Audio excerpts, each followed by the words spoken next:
अच्छाई पर बुराई की जीत पाकर कुछ लोग कुछ दिनों के लिए सुखी रह सकते हैं, लेकिन परमानेंट के लिए नहीं।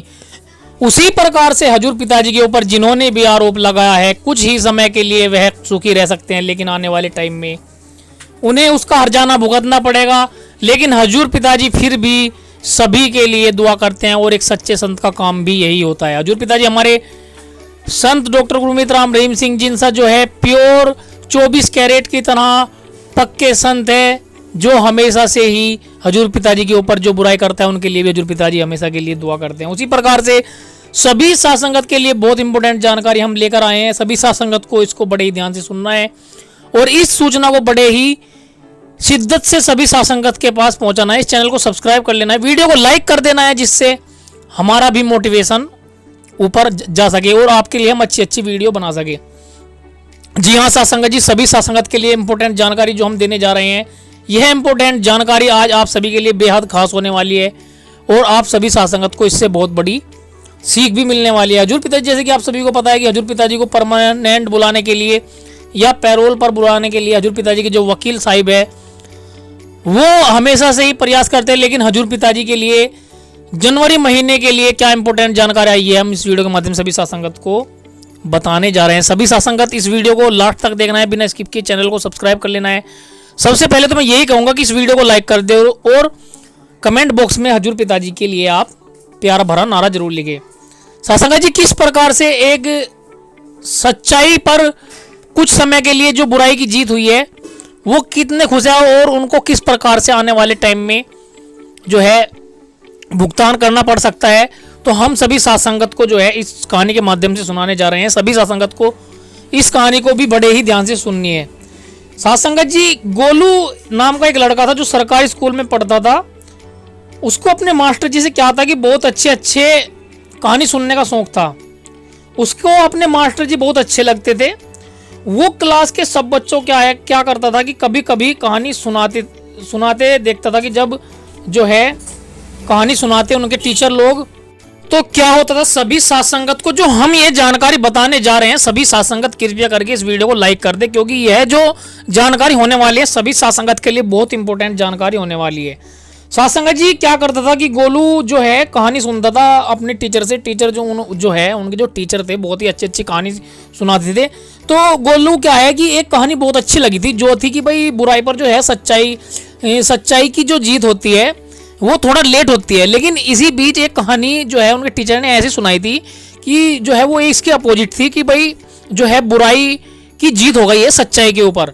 क्योंकि आपने देखा होगा कि हजूर पिताजी ने जो क्या किया है कि हर एक काम सच्चाई के रास्ते पर चलते किया है, और इसके बाद भी हजूर पिताजी के ऊपर जो आरोप लगे थे वो जिला अधीनस्थ न्यायालय ने तो जो है आरोप को सही साबित कर दिया, और हजूर पिताजी के ऊपर कहीं ना कहीं कुछ समय के लिए बुराई की जीत हो गई है। तो उसी प्रकार से क्या है कि भाई गोलू को भी जो है बहुत ही अच्छी लगती थी ऐसी कहानी कि जो बुराई की जीत होती है अच्छाई पर, वो उसे बहुत अच्छी लगी थी। गोलू क्या करता था कि स्कूल के बाद वो अपने पिता के साथ जाता था और चाय की दुकान पर रहता था। वहीं पर वह कुछ समय के लिए खेलता था, और उनका जो है अपने पिता का जो है वो हाथ भी बटाता था साथ संगत जी। तो जिस प्रकार से आपने देखा होगा कि भाई हमें भी बहुत बार ऐसा होता है कि हम भी कुछ समय के लिए ऐसे चक्करों में फंस जाते हैं। अगर आप नाम चर्चा सत्संग में ना जाओ तो कहीं ना कहीं हमें हजूर पिताजी के ऊपर डाउट होने लगता है, और डेढ़ सच्चा सौदा के ऊपर जो है हमारे कहने का मतलब ये है कि हम तो डाउट नहीं करते, लेकिन जो है मन हावी। आपने देखा होगा कि हजूर पिताजी हमेशा सत्संग में ये बात फरमाते हैं कि अगर आप रेगुलर बेस पर सत्संग नहीं आओगे तो क्या है कि आपके ऊपर जो है मन हावी होने लगेगा, और आपने अपने ऊपर भी ऐसा महसूस करते हुए देखा होगा। अगर आप रेगुलर बेस पर सत्संग में जाते रहते हैं तो आपको कहीं ना कहीं हजूर पिताजी के बातें महसूस होती है कि हजूर पिताजी आपको टोकते रहते हैं। जिस प्रकार से आपने देखा होगा कि माँ बाप जब तक जिंदे रहते हैं तो वो गलत काम के लिए इंसान को टोकते रहते हैं। हमें उस वक्त बहुत बुरा लगता है कि जब हमारे माँ बाप टोकते हैं, लेकिन हमें इस बात का एहसास तब होता है जब हमारे माँ बाप इस दुनिया से चले जाते हैं, और जब हमें कोई रोकने टोकने वाला नहीं रहता और हम गलत काम करते हैं, तो हमें जब उसका हर्जाना भुगतना पड़ता है तो हमें तब पता लगता है कि माँ बाप की कीमत क्या होती है। तो एक दिन क्या होता है कि एक दिन शाम के समय जब बाजार में बहुत ज़्यादा भीड़ लग रही थी गोलू के, तो मंदिर की तरफ से एक ठेले वाला बहुत ही धीमी गति से आ रहा था। तभी एक बड़ी कार लेकर, टाटा वाली कार लेकर एक आदमी गलत दिशा में तेजी से आ गया। जैसे ही वो ठेले के पास से गुजरी कार, तो क्या हुआ कि वो ठेले से कार को थोड़ी सी खरोंच लग गई। तो साथ संगत जी देखना कि इसमें किसकी गलती है और किस प्रकार से जो है बुराई पर जो है सच्चाई पर बुराई की जीत हुई थी। तो क्या होता है कि भाई जो ठेले वाला होता है, ठेले की वजह से उस कार पर थोड़ी सी खरोंच लग जाती है। कार जैसे ही आगे जाकर रुकी तो उसमें एक सफेद कुर्ते वाला क्या होता है कि एक आदमी उतरता है और वो आदमी इतना गुस्से में होता है, इतना गुस्से में होता है, उसे ऐसा लगता है कि भाई जने इसके साथ क्या हो गया, बहुत ही ज्यादा मुंह भी लाल, हाथ पैर उसके कांप रहे हैं गुस्से से और होठ भी फड़फड़ा रहे हैं। तो उस आदमी ने क्या किया कि ठेले वाले के पास आकर उसने उसकी गर्दन पकड़ ली बहुत जोर से और उसके साथ क्या करने लगा, गाली गुलोच करने लगा। साथ संगत जी बिल्कुल सेम टू सेम बात निकलने वाली है, बिल्कुल हजूर पिताजी से निकल कर आने वाली है बात। कैसे भाई हजूर पिताजी के ऊपर आरोप लगे और हजूर पिताजी को जो है जिलाधीश न्यायालय की ओर से ये फैसला हजूर पिताजी के खिलाफ गया था और हजूर पिताजी को जेल 20 साल के लिए बोली गई थी। वो बिल्कुल सेम टू सेम बात यहीं से निकल कर आने वाली। तो उसने क्या किया कि भाई उस आदमी ने जो सफ़ेद कुर्ते में से उतरा था उस गाड़ी में से, उसने जो है ठेले वाले की गर्दन पकड़ ली। आपने देखा होगा कि अक्सर जो है छोटे आदमी को क्या करता है, बड़ा आदमी दबा लेता है। ये सब देखकर काफ़ी भीड़ वहाँ पर बहुत ज़्यादा जमा हो गई थी जब उसने उसकी गर्दन पकड़ ली ठेले वाले की। तो ठेले वाला कह रहा था कि भाई बहुत जोर से बहुत ज़्यादा रिक्वेस्ट कर रहा है उसकी। ठेले वाला कह रहा है कि भाई नुको मेरा इसमें कोई कसूर नहीं है, मेरा इसमें कोई कसूर नहीं है। लेकिन क्या हो रहा है कि वो जो कुर्ते वाला था वो कह रहा है कि नहीं, मेरे इसमें तो खरोच लग गई, मेरे इसमें तो खरोच लग गई, गाड़ी में इसका हर्जाना तुझे देना पड़ेगा। और वो क्या कह रहा है कि मुझे 5,000 रुपये चाहिए इस चीज़ के लिए।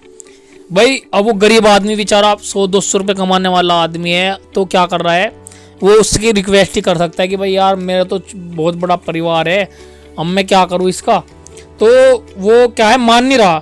तो दूर से खड़ा हुआ जो है ठेले वाला बाबूजी जो था, ठेले वाले बाबूजी को बहुत देर से जो वो देख रहा था रामू क्या करता है कि ठेले वाले बाबूजी से कह रहा है कि भाई कि मेरी इसमें कोई गलती नहीं है। और ठेले वालों से कह रहा है भाई इनसे पूछ लो कि इससे भी।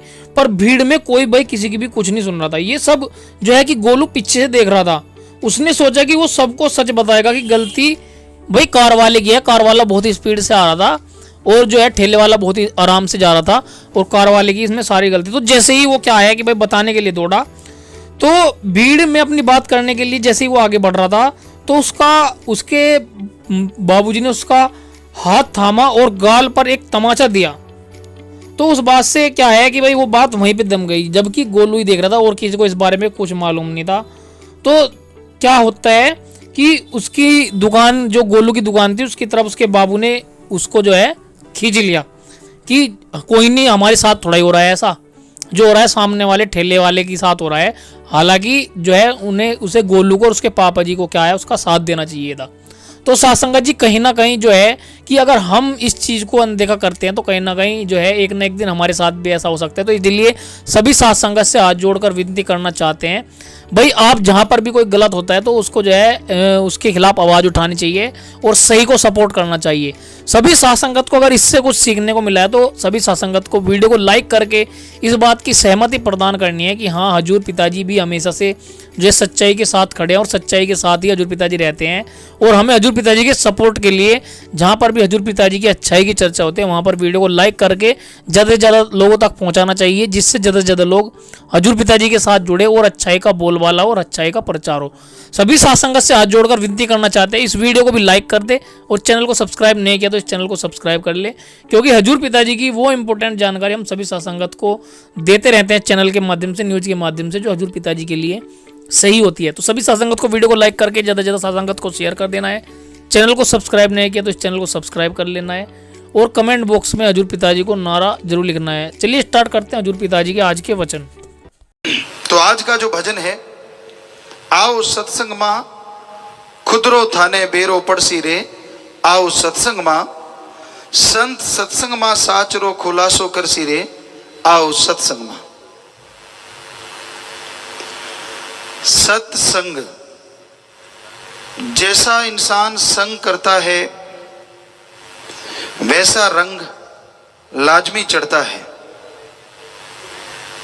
जैसा करो संग वैसा चढ़े रंग। जैसे खरबूजे को देख के खरबूजा रंग पकड़ता है, ये कहावत है जमींदारों में, किसानों में, कि खरबूजे को देख के खरबूजा रंग पकड़ता है।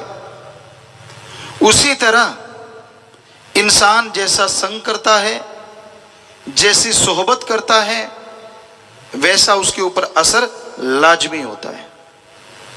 कोई जुआ खेलने वाले के पास बैठेगा तो ज्यादा देर जुआ खेलने से बचेगा नहीं, खेलना ही पड़ेगा एक ना एक दिन।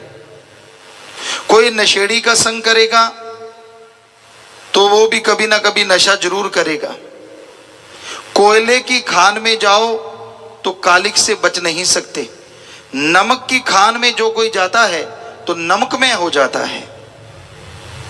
इसी तरह अच्छे संग भी हैं। चंदन के पास नीम चाहे कितना कड़वा हो, लगा हो, फिर भी उससे खुशबू आने लगती है।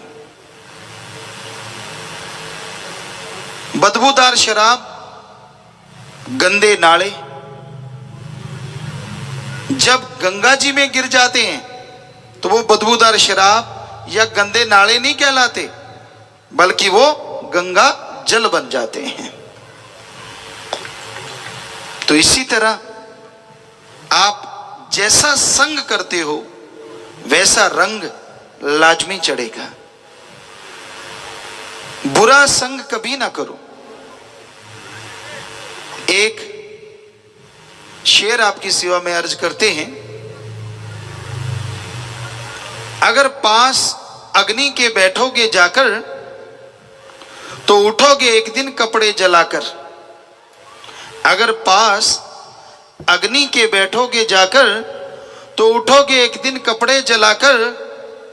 अगर पास फूलों के बैठोगे जाकर तो उठोगे कपड़ों में खुशबू बसाकर।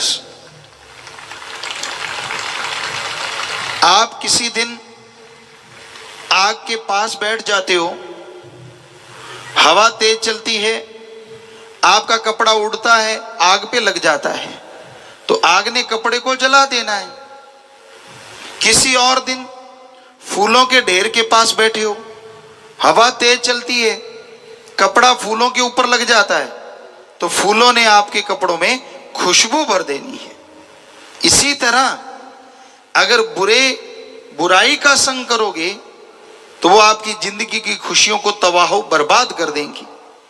भले लोगों का भलाई का संग करोगे तो जिंदगी में अच्छाई नेकी पैदा होगी।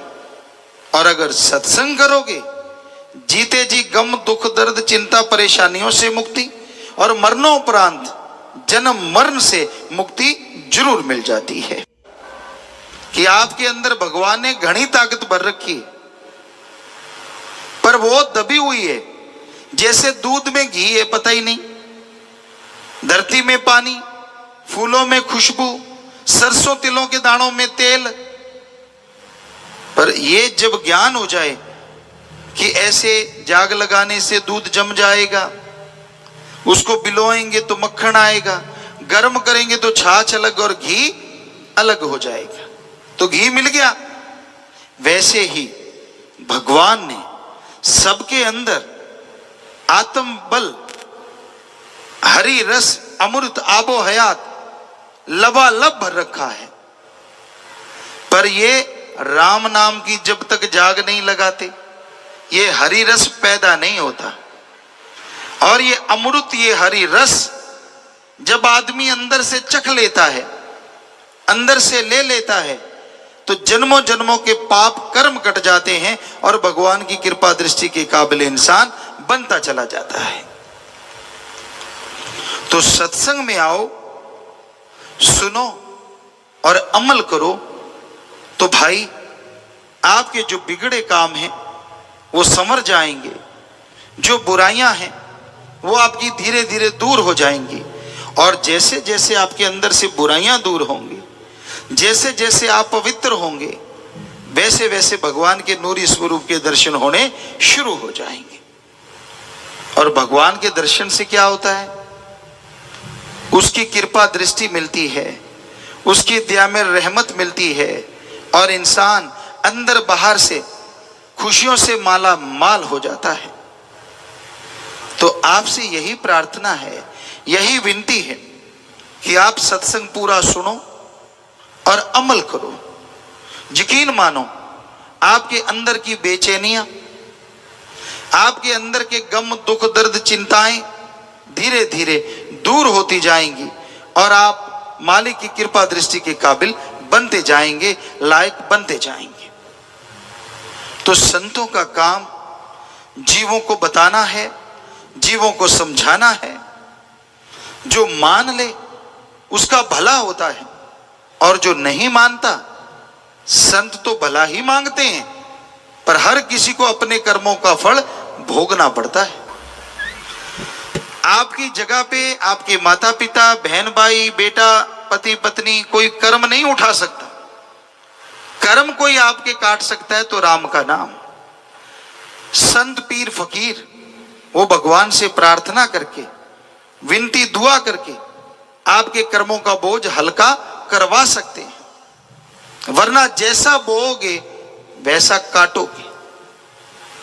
अगर बबुल का पेड़ बीजते हो तो उस पे आम नहीं लगते,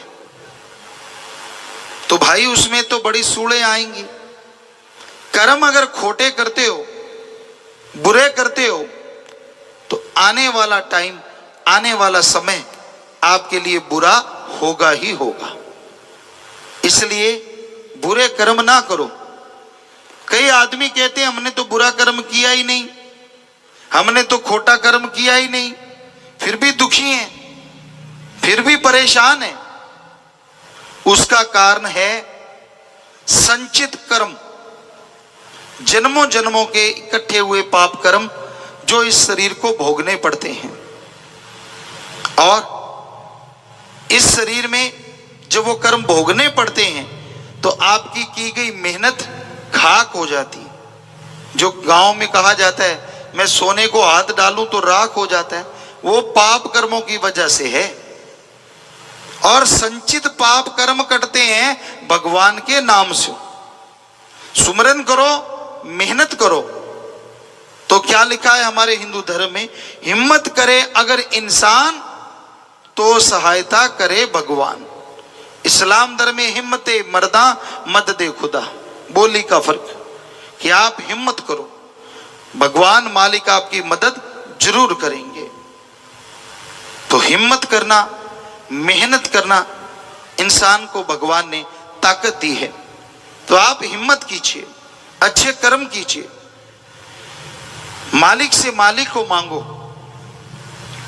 मालिक से मालिक की औलाद का भला मांगो, तो मालिक आपका भला जरूर करेंगे। सत्संग में आते हो तो संतों की बात सुनो, बतियाओ ना, आपस में बातें ना करो। क्योंकि संत जो बात कहने आते हैं वो भगवान के वचन होते हैं, और आदमी सुन के मान ले तो उसके आने वाली जिंदगी के आदर्श की प्राप्ति का बीमा हो जाता है। यानी घनी खुशियां उसको मिलेंगी, बहार छा जाती है जिंदगी में, पतझड़ का मौसम कभी आता नहीं। तो संत सत्संग में बुराइयां छुड़ाने आते हैं। सत्संग का मतलब यह नहीं होता कि पहले आपसे पैसा इकट्ठा करें और बाद में सत्संग करें, या सत्संग करने के बाद आपसे पैसा ले लें। वो सत्संग नहीं, वो तो एक बिजनेस है, एक व्यापार है जो दुनिया में बहुत लोग कर रहे हैं। भक्तजनों, भगवान का नाम तो अनमोल है, ईश्वर नाम अमोल है, बिन दाम बिकाए, बिना दाम के मिलता है। संत, पीर, फकीर ईश्वर का नाम बिना दाम के देते, वही फलता फूलता है। तो इसलिए भगवान के नाम का जाप करो। भगवान की अगर आप सेवा करना चाहते हो, दान करना चाहते हो, पुण्य करना चाहते हो, कोई रोकता नहीं, करो, पर सही जगह करो। कोई बीमार है उसका इलाज करवा दो, कोई भूखा है उसको खाना दे दो, कोई प्यासा है पानी पिला दो। इस पे जो आपका पैसा लगेगा वो बिल्कुल सच्चा दान है, बदले में खुशी ना मिले हम आपको गारंटी देते हैं।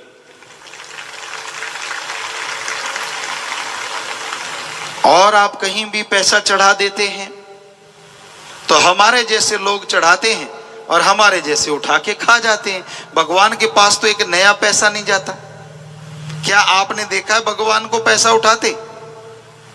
नहीं उठाता। भगवान, अल्लाह, वाहिगुरु राम आम आदमी चढ़ाते हैं और कुछ खास आदमी खा जाते हैं। बुरा ना मानना, सच्ची बात तो सच्ची है। हमने सारे वेद पढ़े, हमारे पवित्र वेद, गीता, रामायण, महाभारत, पांचवा वेद, सिख धर्म की गुरबाणी, इस्लाम धर्म की कुरान शरीफ, ईसाई धर्म की बाइबल, सभी पवित्र ग्रंथों को पढ़ा और किसी में नहीं लिखा कि भगवान पैसा लेता है।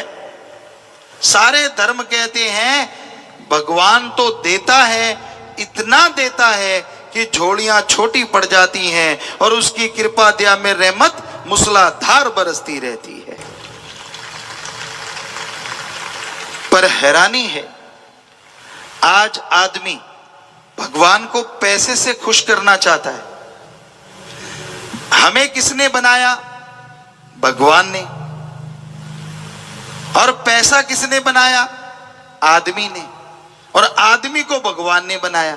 तो जो भगवान आदमी को बना सकता है, क्या वो आदमी के बनाए कागज के टुकड़े रुपए को नहीं बना सकता? सोचने वाली बात। वो तो सब कुछ बना सकता है। तो भाई हकीकत यही है, सच यही है कि भगवान देता है, लेता नहीं है। वो दाता है, मंगता नहीं है। उससे मांगने का तरीका आना चाहिए, सच्ची भावना से, तड़प के, रो के, वैराग्य से। भगवान से भगवान को मांगो, भगवान से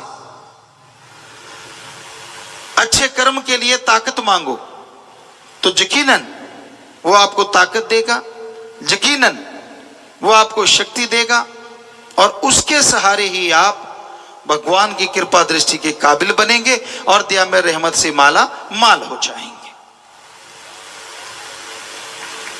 तो संत समझाने आते हैं, संत सत्संग लगाते हैं ताकि समाज की बुराइयां दूर हों। सत्संग लगा के समझाते हैं ताकि इंसान गम, दुख, दर्द, चिंताओं से मुक्ति हासिल कर ले। तो संतों की बात सुनो, अमल करो, मानो, तो वो नजारे मिलते हैं, वो खुशियां मिलती हैं जो आपने कभी सपने में भी नहीं सोची होती। सत्संग में थाने बेरा लाग सी कीरे वंशज थे हो भाई, कीरे वंशज थे हो। और अगली लाइन में इसका जवाब है, मालिक स्यों थे बिछड़ रह आया, मालिक रह वंशज हो भाई, मालिक रह वंशज हो। संगत में संत बात साची कर सी। हर कोई कहता है कि मेरा वंशज वो था, मेरे पुराने बुजुर्गों का नाम ये था, हमारी पीढ़ी वहां से चली थी। पर कितने?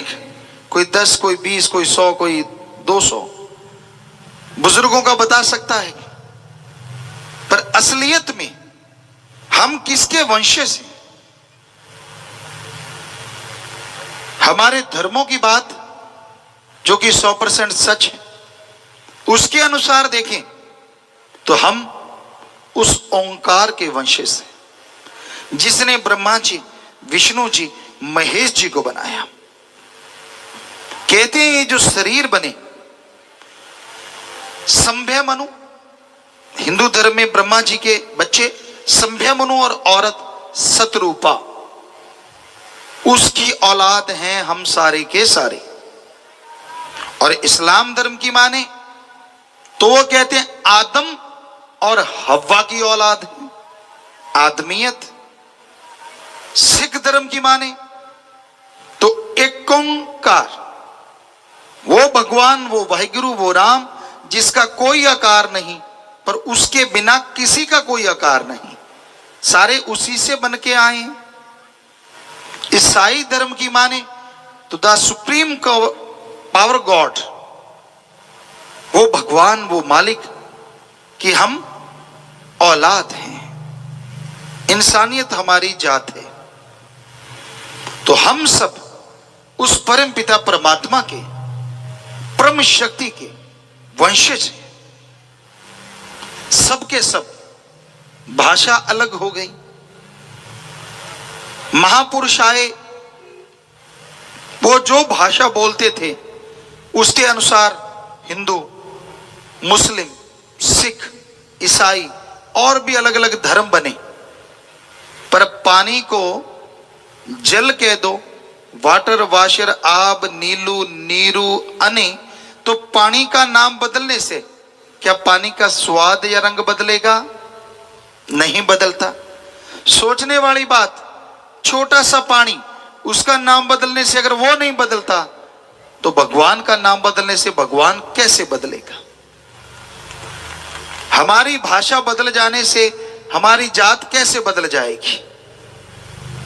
अगर आपको यकीन नहीं आता तो आपको एक उदाहरण देते हैं। हिंदू, मुस्लिम, सिख, ईसाई, बौद्धिस्ट, जैनिज, जितने भी पारसी, जो भी धर्म है, सबके एक जैसे रंग वाले बच्चे ले लो, जन्म लेते ही सबको एक जगह लिटा दो, क्या कोई बुद्धिजीवी बता देगा कि कौन सा बच्चा किस धर्म का है? नहीं बता सकता। ऐसा तो है नहीं किसी के ताज लगा हो, किसी के पंख लगा हो, किसी के पूंछ लगी हो तो पता चल जाए ये पूंछ वाले वो हैं, ताज वाले वो हैं। ऐसा तो है नहीं। हम सब तो एक ही मानस की जात सब है, एक को पहचानो। हमारी जात मानस है, सबको एक ही समझो, यही कहते हैं धर्म। लेकिन आदमी धर्म के नाम पे, जात के नाम पे, मजहब के नाम पे अपनों को ही मार रहा है, अपनों को ही काट रहा है। एक रोता है हमारे 10 मर गए, दूसरा खुश है हमारे 5 ही मरे।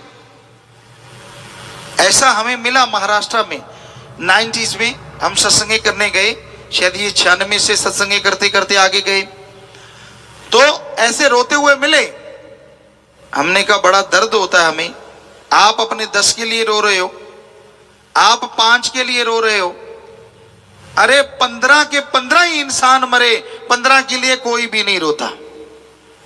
मरे तो सारे इंसान, पर नहीं, आदमी अपने धर्म, जात, मजहब को इंसान समझता है और दूसरे को पशु, जो कि धर्मों में नहीं सिखाया। धर्म शब्द का मतलब है धारण कर लो, अपना लो, ग्रहण कर लो। आदमी को आदमी से जोड़ो और आदमी को ओम हरि अल्लाह राम से जोड़ो, भगवान से जोड़ो। धर्म तो ये सिखाते हैं, पर कोई सुनता नहीं, सुनता है तो मानता नहीं, अपनी मन मर्जी करते हैं और मन मर्जी दुखों का कारण है। तो भाई हम उस मालिक से बन के आए, सबके अंदर एक जैसा खून है, अंदर चर्बी, ऊपर लपेटा चमड़ा, हड्डियों का ढांचा। ये तो है नहीं किसी के घी दूध बहता हो और किसी के पानी रगों में बहता हो। जब बीमार पड़ता है कोई धर्म जात नहीं देखते, जिसका खून जिसको मैच करता है लगा देते हैं और आदमी की जान बच जाती। क्या पशु का खून लगता है आदमी के? अभी तक तो नहीं लगा। कलयुग का कुछ भरोसा नहीं लगने लग जाए तो सीधी सी बात, हम सब एक हैं और हमारा मालिक एक है। यही सच्चाई है, चाहे कोई माने चाहे कोई ना माने, पर धर्मों की सच्चाई आपको बता रहे हैं। धर्मों में कोई ऊंच नीच नहीं, कोई छोटा बड़ा नहीं। तो भाई सत्संग एक रूहानी काल जरूर है, बारे बतावे जठे रूरे बारे बतावे, प्रभु सु मिलने रो ई में असली पाठ पढ़ावे, आओ संगत में हिबड़ो थारो खुशी से भरसी रे। तो अगले अंतरे में ये आया कि सत्संग में जो ज्ञान दिया जाता है इंसान की पूरी जिंदगी में वो काम आता है, पूरी जिंदगी उससे खुशियां मिलती रहती हैं। आपको एक छोटी सी सच्ची कहानी सुनाते हैं। एक चोर था, बड़ा ही शातिर चोर। राजा महाराजाओं का समय था उस टाइम, तो वो चोर चोरी करता था, कभी पकड़ा नहीं गया था। बड़ा ही जबरदस्त, बड़ा चालाक, बड़ा शातिर। जब वो मरने लगा तो उसने अपने बेटे को सिखाया, क्योंकि चोरी के गुरु सिखा दिए थे। कहने लगे, बेटा कभी पकड़े जाओ तो मानो ना कि मैंने चोरी की है, पर सबसे पहला गुण ये है, चोरी करो, चोरी का सामान सबसे पहले छुपा दो, खुर्द बुर्द कर दो, क्योंकि चोरी उस समय में जिसके पास से सामान मिलता था यही सबूत होता था कि वही चोर है। तो कहता सामान नहीं मिलना चाहिए, और दूसरा मानो ना कभी भी कि मैंने चोरी की है। और एक बहुत जरूरी बात, बेटा कहने लगा इससे भी जरूरी, कहता हाँ सबसे जरूरी, क्या संतों की सत्संग में कभी ना जाना। तो चोर कहने लगा ठीक है। अब चोर मर गया, चोर का बेटा भी चोर, वो चोरी करनी शुरू कर दी, वो भी शातिर। लेकिन एक दिन बादशाह के राजमहल से चोरी कर रहा था, सैनिकों ने देख लिया और पीछे पड़ गए। आगे आगे चोर, पीछे सेना, दौड़ता गया, झांसा दिया।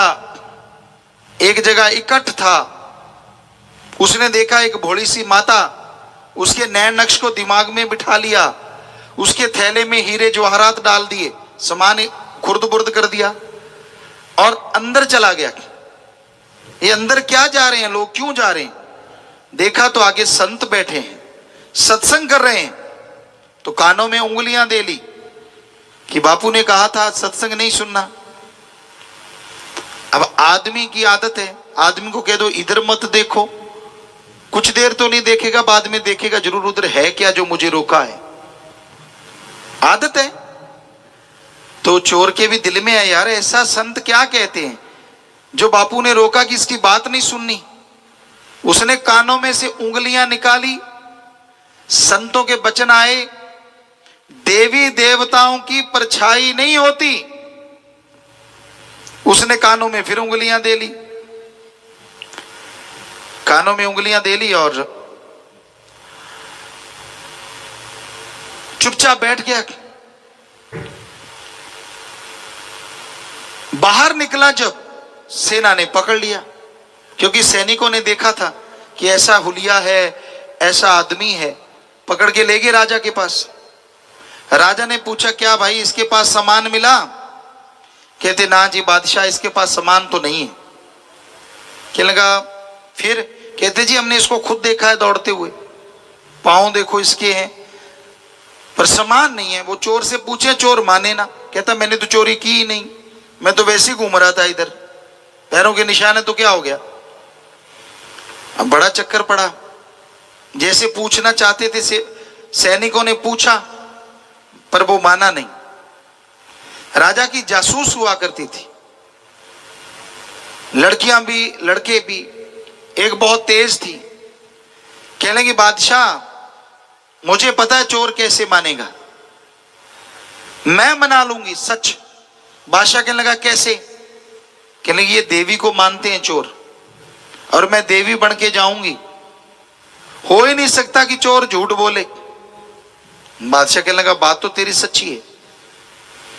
अब उस शाम का समय हुआ, उस जासूस ने, उस लेडी ने वैसे कपड़े पहने, देवी वाले 2 नकली हाथ लगा लिए, पूरा सज धज के चल पड़ी। जेल खाने में 2-3 दरवाजे थे, अब लोहे की सलाखें थी।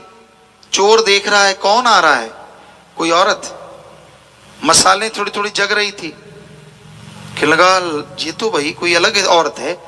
जैसे ही गेट के पास आई तो पहरेदार धड़ाम से गिर गए, क्योंकि पहले से सेटिंग की थी, और गिरते गिरते दरवाजा भी खोल दिया, खूंटा तो पहले ही खोल रखा था।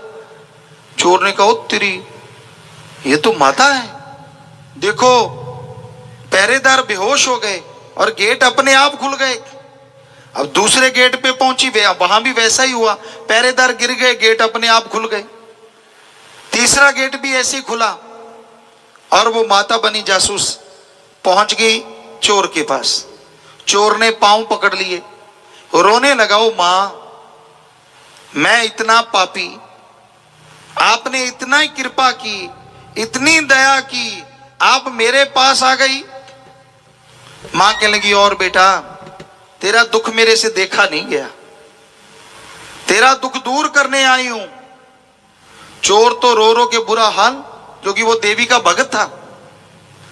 तो कहने लगी, बेटा ये बता, सच सच तेरे पाप काट दूंगी, तूने चोरी की या नहीं की। अब चोर ने कहा, इससे बढ़िया मौका क्या हो सकता है, सारे पाप धुल जाएंगे, बता दे। अब चोर जैसे बताने लगा, मशालें जगी हुई थी, तो उस औरत की परछाई दीवार पे पड़ रही थी लंबी। ओ, संतों की बात याद आ गई, देवी देवताओं के परछाई नहीं होती। तो अब चोर भी पाखंडी था पूरा, और ज्यादा रोने लगा, कूकने लगा जोर जोर से, हे मां बचा ले, मुझे बचा ले, मैं तेरे आगे झूठ कैसे बोलूंगा, मैंने चोरी जब की नहीं, मुझे तो धक्के से पकड़ लाए। बदल गया मिनटों में। अब वो जासूस जो मां बनी थी, उसने 2-3 बार पूछा, वो रो रो के पांव पकड़ लिए और कहने लगा, मुझे छुड़ाओ। कहती, चल मेरे साथ, क्योंकि वो राजा से पावर लेके आई थी। उसको पकड़ा, साथ ले गए, बादशाह के सामने पेश कर दिया कि बादशाह सलामत, ये चोर नहीं है, मेरी गारंटी है। अब चोर को उस समय क्या होता था, सूली पे टांग देते थे, तो चोर की तो जान बची। वो भागा उस गांव में, यहां संत थे, वहां संत चले गए थे। दूसरे गांव में पहुंचा, यहां संत थे, तो संतों को मिला, चरणों पे गिर गया, कहने लगा, हे गुरुजी, हे संत, मेरे बाप ने मुझे गलत पट्टी पढ़ाई थी, अरे आपके एक वचन ने आज मेरी सूली काट दी, मेरी जान बख्श दी। अगर मैं पूरी सत्संग सुन के दिलो दिमाग में बिठा लूं, तो संत कहने लगे, तेरे जन्म मरण की सूली कट जाएगी। तो संतों की, फकीरों की सत्संग का इतना प्रताप होता है, आदमी सुने, मान ले, तो जन्मों जन्मों की मैल कटती है, जन्मों जन्मों के पाप कट जाते हैं। पर श्रद्धा से सुनो, भावना से मानो, तो ये सारा फल मिलता है। अगर इधर से सुना, इधर से निकाल दिया, फल तो कुछ ना कुछ मिलेगा, पर उतना नहीं जितना मिलना चाहिए। तो सत्संग में चल के आइए, दीनता से, नम्रता से, ध्यान से आप सुनिए, तो आपके तमाम दुख दर्द दूर होंगे, परेशानियां दूर होंगी, और प्रभु की कृपा के पात्र आप बनते चले जाएंगे। तो संत सत्संग में ईश्वर की चर्चा करते हैं, संत सत्संग में मालिक का नाम बताते हैं, और सत्संग में ये सिखाते हैं कि आप अपने अंदर की बुराइयां कैसे साफ कर सकते हो, आप अपने अंदर की भावना कैसे शुद्ध कर सकते हो। जो मानते हैं, जो सुनते हैं, उनके ऊपर भगवान की कृपा होती है, और जन्मों जन्मों के पाप कर्म धुल जाया करते हैं। तो भाई, मन माया ने जाल रूपे बुरी तरह से कस्यो, भाई बुरी तरीके कस्यो, विषय विकारा रह चोगे में, रूप क्षीणो फस्यो विचारो, रूप क्षीणो फस्यो, निकल सके है जीव जो सत्संग कर सीरे। मन बड़ी जालिम ताकत है। आप बैठे कहीं और हो, दिखते कुछ और हो, और अंदर मीटिंग कुछ और ही चल रही है। मन की गंदी सोच आदमी को नरकों में ले जाती है, ये भले काम नहीं करने देता। पहले आपको ये बता दें, मन है क्या। आदमी के दिमाग को गंदे बुरे नेगेटिव विचार जो देता है, वो है मन की आवाज। आदमी के दिमाग को अच्छे भले नेक विचार जो देता है, वो है आत्मा की आवाज, अंदर की आवाज। तो मन बुराई का प्रतीक है, बुराई की जड़ है। ये हमेशा बुरे ख्याल देता है, बुरी सोच देता है। मन की बुरी सोच, मन की घटिया सोच आदमी को सुमरण नहीं करने देती। कौन सी सोच देता है? काम वासना, विषय विकार। आदमी औरत की तरफ, औरत पुरुष की तरफ आकर्षित होते हैं। लड़ाई झगड़े, कत्लो गारत इससे बढ़ती चली जाती है। आदमी गंदगी का कीड़ा बन जाता है। फिर है क्रोध। मन के ये सारे अधीन हैं। क्रोध, जब गुस्सा आ जाए आदमी चंडाल बन जाता है। चंडाल, सामने मां, बाप, बेटा, बेटी कोई भी आए सबको गाली गलौज करेगा, सबको बुरा बोलेगा, क्योंकि तब चंडाल का रूप हो जाता है, बेरहम।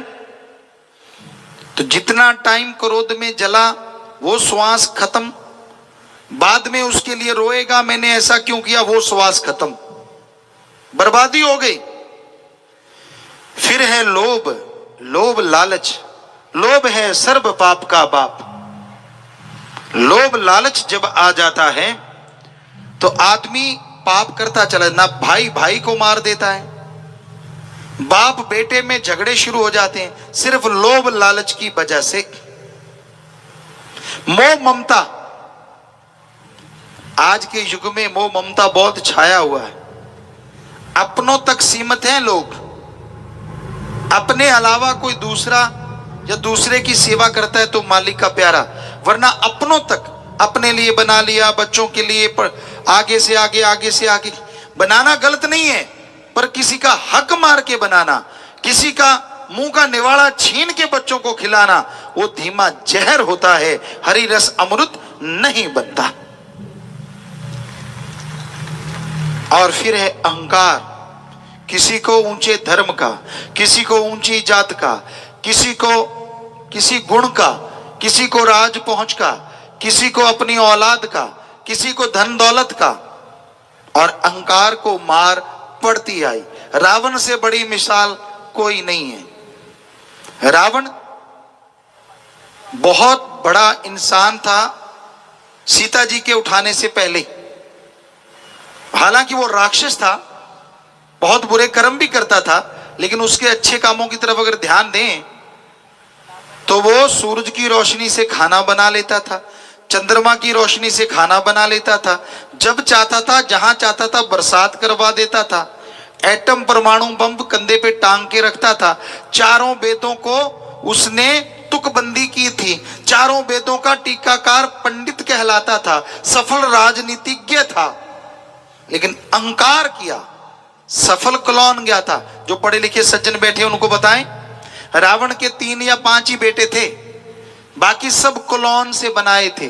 1 लाख सफल क्लौन गया था, क्योंकि उसके बेटों के आगे बेटे थे, तो सफल क्लौन गया था। पर उसने सीता जी को उठाया तो 1 लख पूत 1.25 लाख नाती, तेरा वनगर दिया न बाती। तो अहंकार आप किस बात का करते हैं? उसके पास तो सोने का महल था, गोल्ड का, उसके नौकर भी सोने के महलों में रहते थे, सोने चांदी के बर्तन थे। सोचिए कितना धनवान होगा वो। उसका जहाज जो उड़ता था गोल्ड और हीरे मोतियों का बना था। तो कहने का मतलब आपके पास उससे ज्यादा क्या है जो आप अहंकार कर रहे हो? अगर नहीं तो अहंकार मत करो। चाखा चाहे प्रेम रस, राखा चाहे मान, एक म्यान में 2 खड़ग, देखा सुना न कान। भगवान के प्यार को पाना चाहते हो और अहंकार भी रखना चाहते हो, घमंड, दोनों चीजें इकट्ठी नहीं रहती। जैसे एक म्यान में 2 तलवार नहीं रहती, उसी तरह एक शरीर में भगवान का प्यार और अहंकार इकट्ठे नहीं रह सकते। इंसान के चेहरे पे जब खुशी होती है, दिलो दिमाग में जब खुशी होती है, तो बंजड़ भी बहारों के माने लगता है, बाग बगीचे फूलों की खुशबू आने लगती है। और जब आदमी गम में, दुख में, चिंता में डूब जाता है, तो बहारें भी पतझड़ बन जाती हैं। उस परमपिता परमात्मा से, ओम रामदाता से, सदगुरु से जब इंसान प्यार करता है, सच्चे दिल से, सच्ची भावना से, तो यकीन मानो उसकी पतझड़ जिंदगी में कभी आता ही नहीं। एक पौधा होता है, बहुत से बच्चे जानते होंगे, बुजुर्ग जानते होंगे, सदाबहार। उसमें फूल हमेशा रहते हैं, फूल जाते नहीं, इसलिए उसका नाम है सदाबहार। तो जो परम पिता परमात्मा सतगुरु के वचनों पे 100% पहरा देता है, ठोक के दृढ़ यकीन रखता है, ये दो ही बातें काफी हैं। दृढ़ यकीन, वचनों पे पहरा, और साथ में कहीं सेवा और सुमरण करता हो तो सोने पे सुहागा नहीं, सब कुछ ही डायमंड बन जाता है। जो भी बेशकीमती प्लेटिनम कह लो वो बन जाता है। उनके अंदर कोई गम, दुख, दर्द, चिंता उनको नहीं सताती।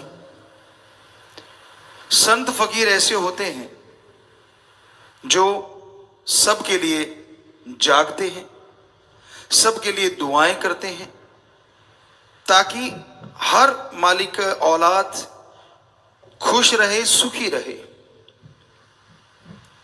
और जो संत पीर फकीर से जुड़ जाता है,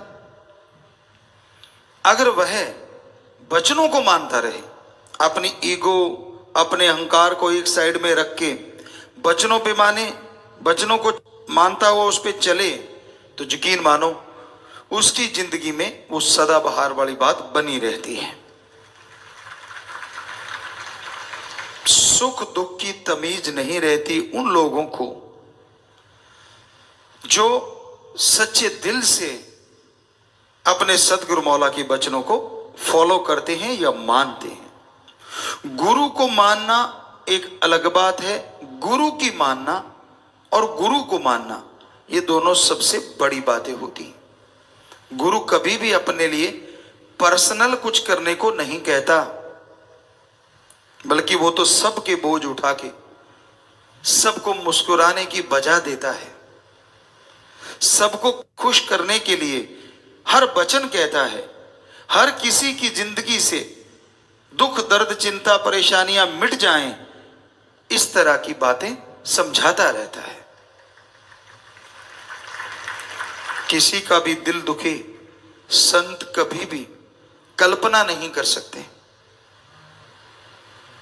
और बात चली थी प्रसन्नता, खुशी की। आज बड़े बड़े महानगरों में क्लब खुले हैं, यहां पे 5-7 लोग सामने खड़े हो जाते हैं तो हा ही हू शुरू हो जाता है। वो सामने खड़े होके ऐसी एक्टिंग करते हैं थोड़ा अजीब अजीब, तो सामने बड़े हंसते हैं और बदले में पैसे लिए जाते हैं। क्लब खुले हुए हैं, उसमें रजिस्ट्रेशन होता है। पर जो राम नाम से जुड़े होते हैं उन्हें चिंता नहीं करनी चाहिए। हालांकि जब हम अंदरूनी निगाह से देखते हैं बहुत चिंता में रहते हैं लोग। पहले हमने एक भजन बोला था, एंजॉय, तो हमें नहीं लगता हमने कोई कसर छोड़ी उसमें, कि हमने आपको बताया कि कुछ भी हो रहा है, कैसे भी हो रहा है, आप टेंशन ना लिया करो, चिंता ना किया करो, क्योंकि चिंता जीते जी जलाने वाली चिता होती है। चिता एक बार जलती है, कहते हैं ना, हड्डियां लकड़ियों की तरह जल जाती हैं और मांस जो है, और वो जिस तरह से कोई कोयले जलते उस तरह से, और सिर के बाल जैसे कोई कोयले को बाद में जलाया जाए इस तरह से पल में राख हो जाते हैं। लेकिन वो तो थोड़ी देर में खत्म हो जाता है सौदा। चिंता ऐसी चिता है जो जीते जी इंसान को जिंदगी भर तड़पाती रहती है, मारती रहती है, फिर जिंदा होता है, फिर मरता है, फिर जिंदा होता है। पता नहीं जीवन में कितनी बार मरता है, कितनी बार जिंदा होता है। जो भक्त होते हैं ना, उनके अंदर ईगो नहीं होती। आप ऐसा करना मत, पर हमने चेक किया है। गांव में अगर बैठे और कहने लगे जी वहां नाम चर्चा हुई, वो कुछ लोग और थे, बहुत पहले की बात है, मे बी 80 की बात हो, 80 की, 1980 की, कहने लगे सच्चा सौदा से आए हैं और ये वो। तो हालांकि वो गुमराह हुए थे, लेकिन गांव में लोगों को पता नहीं था इस चीज का। तो एक ऐसे पालथी मार के यूं भक्ति पे बैठा ऐसे, अब नाम चर्चा चल रही है और वो यूं बैठा, तो सारे उससे दूर दूर बैठे। हमने कहा भाई क्या हो रहा है? कहते ये तो भक्ति कर रहा। हमारे साथ सज्जन बैठे थे जो हमारे साथ काम किया करते खेतों में, कहने लगे क्या है? हमने कहा ढोंगी है। हम छोटे थे उम्र में, हालांकि 13 साल के थे। कहते आपको कैसे पता? हमने कहा यार अपने थोड़ी ना कोई ऐसी समाधि, अपनी तो आंखें गुरु पे टिकी होती हैं, ताकि मालिक से वो गुरु जुड़ा रहता है। क्या पता काश नूरी झलक मिल जाए, पता नहीं कब मिल जाए। कहता ये तो सच्ची बात है। अरे नाम चर्चा में भी आंखें बंद का क्या मतलब? सतगुरु तो जर्रे जर्रे में है, तो तब भी खोल की आंखें, अगर सिमरन चल रहा है तो वो आंखें खोल के रखते हैं नाम चर्चा में। क्या पता किस रूप में कहां से नजारा मिल जाए, क्योंकि वो जहां राम नाम की चर्चा होती है वहां वो पहरा भी देता और घूमता रहता है। अब आंखें बंद कर ली तो ये तो ढोंग है। कहता अच्छा, मुझे यकीन नहीं आ रहा। कहता नहीं, मगर इसको टच करके देख। वो जरा से उसके पास को तोड़ करके थप्पड़ जड़ा उसकी। तो ये ढोंग करने छोड़ा करो। लोगों को भरमाते हो, लोगों को भटकाते हो, लोगों को दिखाते हो। अरे कदे खस्म यार को दिखाने के लिए, रिझाने के लिए आंखें खोल के भी उसमें निगाह रखा करो। 4 ठुमके लगा दिए, नाच लिए, पास वाला देखता अच्छा कोई बड़े आते थे पहले भी, सज धज की, उनके अंदर के कर्म हमें तो अंदर के दिखते थे। अच्छा गुल कुछ और खिलाता है और यहाँ आके डांस दिखाता है। एडा पोड़ा खसम नहीं जेड़ा मगर चलित्र ना जाने, एदे घर विच ही वो बस सकती जेड़ी सब चतराइयां भुल जावे। आपको पहले भी बहुत बार सुनाया ये बातें कि वो राम इतना भोला नहीं है कि आप करो गलत कर्म, करो बुरे कर्म और आके ये वो। किसको रिझा रहा है भाई? किसको मूर्ख बना रहा है? अपने आप को। क्योंकि वो राम पल पल की खबर रखता है। वो गेट की कुंडी लगाई, वो बस काफी है। तो वो सब जानता है। ये ढोंग ढकोसले नहीं करने कभी भी। समाधि में आदमी जब बैठता है एकांत होना चाहिए, अंधकार कमरे में होना चाहिए। सबसे नंबर 1 होता है वो तरीका। और कोई देखे ना, कोशिश करो जब समाधि में जाने की, अगर आपकी इच्छा है, क्योंकि अंधेरा होगा तो आंखें भी अट्रैक्ट नहीं होंगी। लाइट से आंखों में, आंखें बंद करके देख लो आप दिन में, तो आंखों में एक लाइट रहेगी। अंधकार में वो एक बिल्कुल बंद हो जाती, तो आंखें भी आपको किसी और तरफ नहीं लेके जाती। अंधकार कमरे में बंद है, थोड़ा अंधेरा, ज्यादा अंधकार से डरते हो, डिम लाइट कोई भी नीचे आजकल तो 100 चीजें चलती हैं, फुट लाइट बोलते हैं, वो चलती रहे। आप आराम से बैठ जाओ और ध्यान जहां जमा के, वो होती है समाधि। और ये होता है पाखंड, जो लोगों के बीच में बैठ के यूं दिखाना मैं भक्त हूं, ताकि वो देखता है, उसको पता होता है मुझे लोग चेक कर रहे हैं। ना रे भाई ना, सच्चे सौदे में ये नहीं सिखाया जाता। तो ये अहंकार की जड़ होती है, ये मान बढ़ावे के भूखे होते हैं। बेप्रवाह मस्ताना जी महाराज की बात ख्याल में आ गई। श्रावण शाह साईं जी जब गुफा से तेरावास से निकलते थे तो वो साईं जी अपने पांव में घुंघरू बांध लेते बड़े बड़े, और जैसे श्रावण शाह जी बाहर निकले तो वो डांस करना शुरू कर देते। मेरा मक्खन मलाई, मेरा दाता रहबर, मेरा सतगुरु मौला, जितने भी उनके शब्द थे वो अपने आप में अलग ही थे। अब वहां गड़बड़ हो जाती, क्योंकि अलग अलग परंपरा होती है। ब्यास जी में ये परंपरा है कि वहां साध संगत जाती है तो समाधि रूप में बैठती है, लेकिन वहां जब मान लो सारे आदमी ऐसे बैठे हैं और वहां मस्ताना जी महाराज नाच रहे हैं, वहां तो कोई नाचता नहीं था। तो जैसे श्रावण शाह जी आते कहते वाह भाई वाह, वाह भाई वाह, वाह भाई वाह। वो दूसरों ने देखा यार ये तो सारी वाह भाई तो यही लूट जाता है, हम तो बैठे ही रह गए। वो 2-4 ने और घुंघरू बांध लिए, आए और जैसे श्रावण शाह जी महाराज बाहर आए तो नाचने लगे। और मस्ताना जी का तो रूटीन था, वो आगे आके नाचने लगे। वो तो जहां रोज रहते थे वहीं से नाच रहे थे। वही जो आपको बोला था आंखें होनी चाहिए यार पे चाहे पीछे बैठे। तो वो नाच रहे हैं अपनी मस्ती में आगे, और अब वो बोले जा रहे हैं जो भी बोले जा रहे हैं, धन मेरा निरंकार, धन मेरे श्रावण शाह, धन मेरे दाता रहबर, धन मेरा सतगुरु मौला। अब वो जो दूसरे थे वो भी नाचने लगे, उन्होंने सोचा हम आगे हो जाते हैं, तो वो ज्यादा ही आगे होने लगे। तो श्रावण शाह जी दाता रहबर ने बोला, मस्ताना तो एक ही है, बाकी तो डुप्लीकेट होता है। बुरा ना मनाना भाई, किसी ने वो सुन ना रहा हो, उनका कोई परिवारजन। तो कई बार ऐसा होता है, तो ये ड्रामे नहीं, वो मस्ती जब आती है ना वो अंदर से आती है। कईयों ने हमारी सत्संग में ये बात सुन ली पहले, वो बिना साज के बिना वजह ही नाचते रहे, कहते भी हमें भी देखो। मैंने कहा यार तू जाने दे, क्योंकि उन्हें लगा कि भाई हम भी थोड़ा सा वैसे नकल करें। ये नकल या अकल का काम नहीं है, ये जिसको मस्ती देता है ना उसकी फिर जरूरत नहीं पड़ती दिखावे की, वो बैठे बैठे भी मस्ती लूटते रहते। और नाचना कोई गलत नहीं, क्योंकि अपने तो मस्ती का सौदा है, सच्चा सौदा मस्ती का सौदा। या तो मस्ती मनाई जाती है, और सच्ची मस्ती, ये नहीं कि मुझे कौन कौन देख रहा है, ये नहीं कि मैं ऐसा करूंगा तो मुझे कौन देखेगा, वो तो गया, उसके अंदर की खुशियां नहीं मिलती। जो सच्चे दिल से सच्ची भावना से मस्ती चाहते, पीस ऑफ माइंड चाहते हैं, तो वो आप राम नाम में बैठो, उसकी भक्ति में बैठो, मानवता का भला करो, तो यकीन मानो अंदर बाहर आपके चेहरे पे भी और अंदरूनी तौर पे भी मस्ती का नजारा जरूर नजर आएगा। बहुत लोग हमें यहां वहां पूछते हैं, गुरुजी आपके चेहरे पे सिकिन क्यों नहीं आती?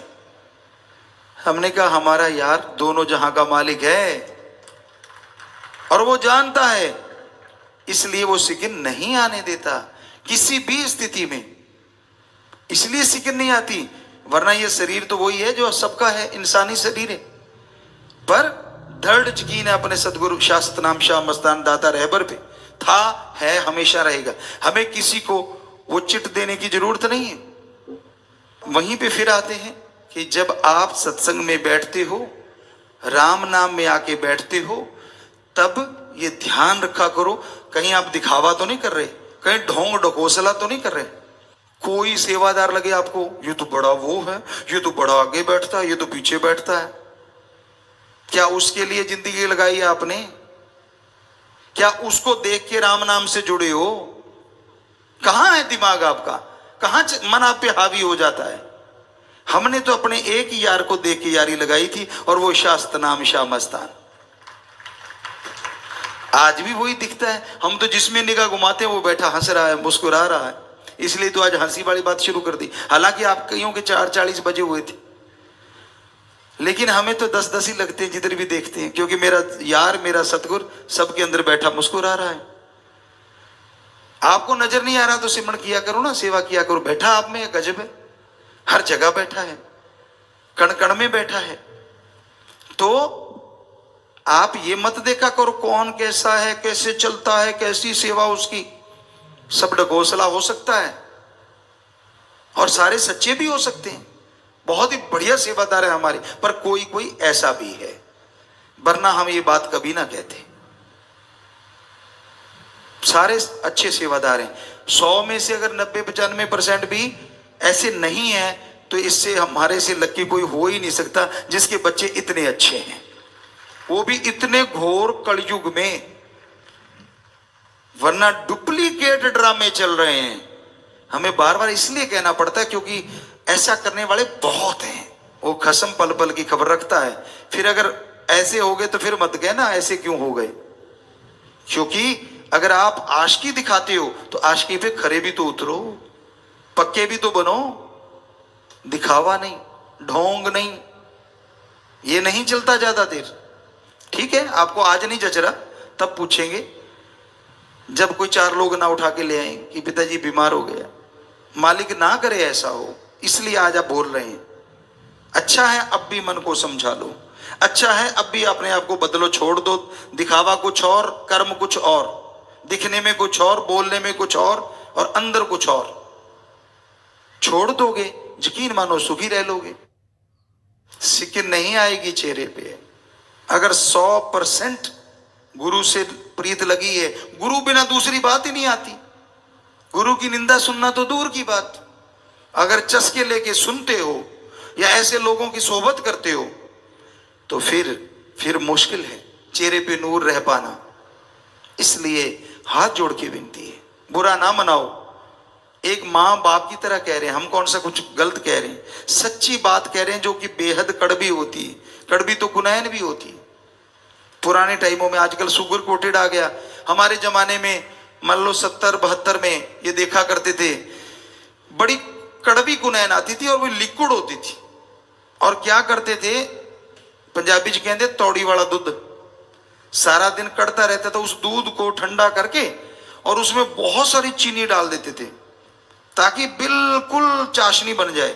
और उधर से बच्चे का मुंह में डालते चम्मच, नाक लेते पकड़। अब नाक में श्वास नहीं आया तो गट गया, बच्चा चीखता, इससे पहले दूध लगा देते मुंह पे, तो वो मीठा मीठा दूध फटाफट चढ़ा जाता, भूल जाता कि मैंने कड़वी दवाई ली है। आजकल उस कुनैन के ऊपर ही शुगर कोटेड कर दिया, हाईटेक हो गया थोड़ा। तो इस तरह संतों की बातें होती तो सच्ची, पर कईयों को कड़वी लगती हैं, और जो वचन मानते हैं उनके लिए वो दूध वाली लगती हैं। कड़वी इसलिए लगती हैं क्योंकि उनके अंदर सारी कमियां होती हैं, और दूध वाली मीठी उनको लगती हैं जो कहते हैं यार शुक्र है पहले ही सुधर गए, नहीं तो आज आप इसी में बैठे होते। तो भाई हमारा आपका दिल दुखाने का नहीं, तभी हमने खुशी से शुरू किया कि बेटा खुश रहा करो, मस्त रहो। जो होना है वो राम जानता है, जो करना है वो राम ने करना है, हमारा काम मेहनत करना है।